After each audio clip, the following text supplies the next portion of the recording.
Mesdames et Messieurs parlementaires, nous sommes confrontés à une réalité inévitable et dévastatrice.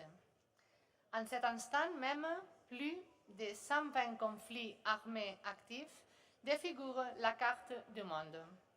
Plus de 300 millions de personnes appellent à l'aide et près de 122 millions ont été déplacés de leur foyer. Ces chiffres ne sont pas des statistiques. Ce sont des vies brisées, le reflet de l'échec moral de notre époque.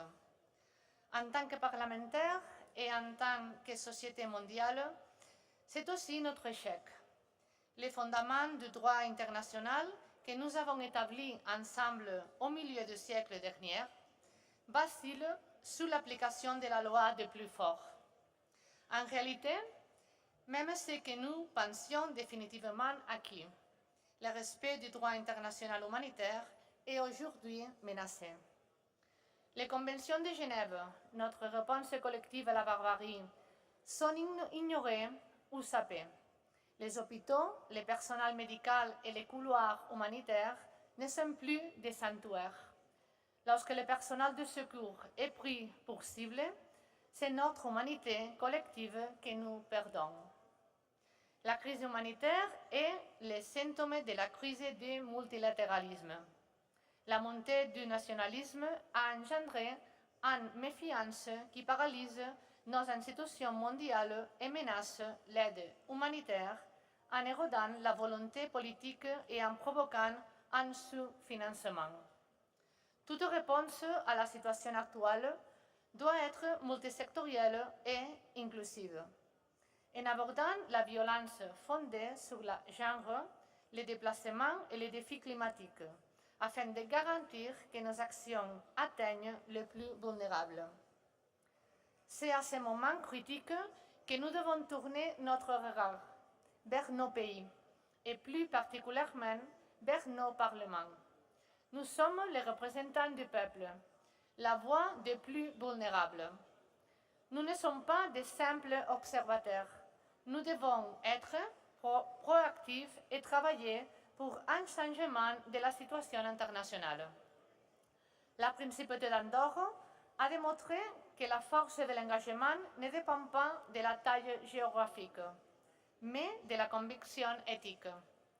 Notre engagement en faveur du droit international humanitaire s'est consolidé et renforcé au cours des dernières années et nous l'avons fait selon 3 axes.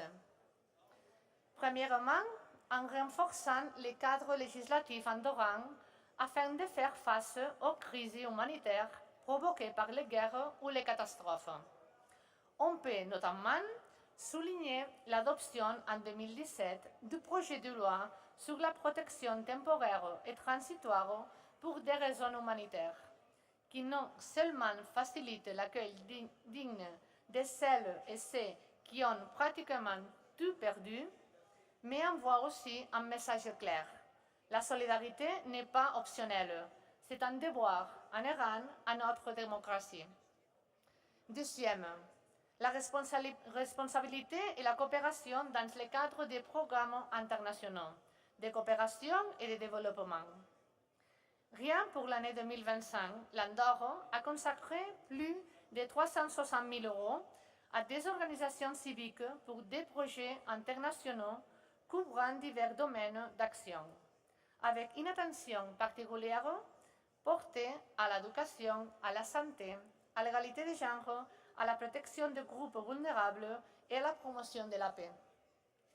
Enfin, troisièmement, nous continuons à renforcer notre collaboration avec les organismes internationaux, notamment par des contributions financières à divers fonds et programmes des Nations Unies destinés à consolider la coopération internationale, le développement durable et le maintien de la paix.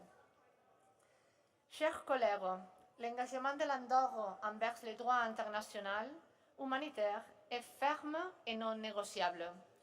Comme je viens de vous l'exposer, nous y avons consacré à la fois des instruments législatifs et des ressources budgétaires destinés à des projets internationaux. Comme vous pouvez le constater, la protection du droit international commence chez nous, par les transpositions des lois dans nos parlements et la supervision de nos gouvernements. Ce qui doit être clair, c'est qu'aucune nation, ni la plus grande ni la plus petite, ne peut surmonter la crise mondiale seule. C'est pourquoi je vous invite à unir nos efforts pour garantir la préservation du financement humanitaire malgré la pression économique. Et veiller à ce que les considérations de sécurité à court terme ne compromettent pas l'engagement pris en vertu du droit international humanitaire. Je vous remercie pour votre attention.